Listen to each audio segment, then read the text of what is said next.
भाऊ काय सांगणार, आज या ठिकाणी तुम्ही जिल्हाधिकाऱ्यांची भेट घेतलेली आहे रामदेववाडी प्रकरणामध्ये, काय निवेदन आज तुम्ही दिलेलं आहे?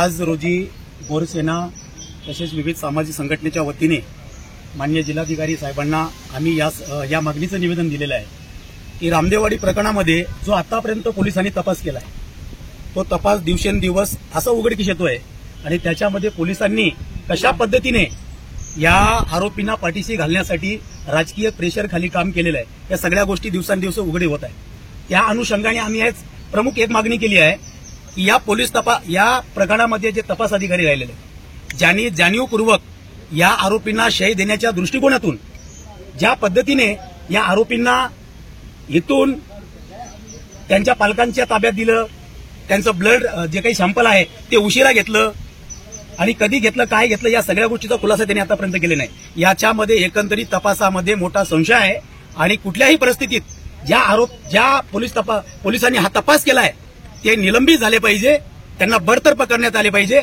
अशा स्वरूपाची मागणी आज आम्ही माननीय जिल्हाधिकारी साहेबांना निवेदनाद्वारे केलेली आहे। ठीक आहे, काय नाव आपलं? भीमराव जाधव। याच्यामध्ये खरं थोडंसं जर सविस्तराने सांगायचं ठरलं तर मीडियाच्या माध्यमातून मी सांगू इच्छितो की ज्या दिवशी ही घटना घडल्यानंतर घटनास्थळावरून सापडलेल्या 2 आरोपींना पोलिसांनी ताब्यात घेतलं। ताब्यात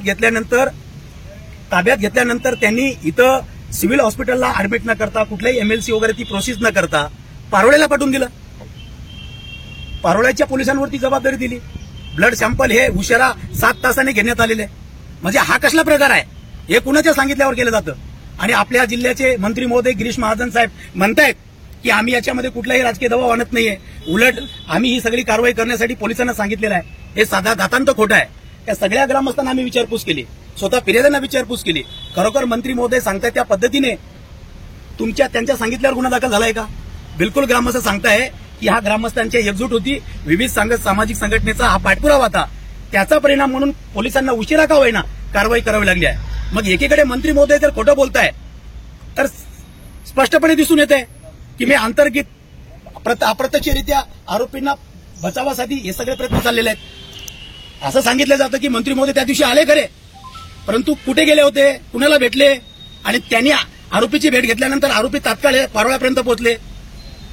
जर ते आरोपींना उपचाराची खरोखर गरज होती तर प्रॉपर इथल्या हॉस्पिटलला त्यांनी ऍडमिट करायला पाहिजे होतं, इथे ब्लडचे नमुने घेतले पाहिजे होते, ते उशिराने घेतले गेले। हा सगळा जो संशय आहे हा सगळा पोलिसांनी जाणीवपूर्वक केलेला प्रकार आहे। हा खटाटोप जो आहे हा आरोपींना वाचवण्यासाठी केलेला आहे। परंतु या निमित्ताने मी सांगू इच्छितो की सगळ्या विविध सामाजिक संघटना, गोरसेना या सर्व आता एकवटलेल्या आहेत। वेळीच जे काही संबंधित अधिकारी आहेत ज्यांनी याच्या तपासामध्ये त्रुट्या ठेवल्यात, हलगर्जीपणा केलाय, त्यांना तात्काळ या ठिकाणी निलंबित केलं पाहिजे, अन्यथा या ठिकाणी तीव्र स्वरूपाचं आंदोलन हे निश्चित स्वरूपात छेडले जाईल। ठीक आहे।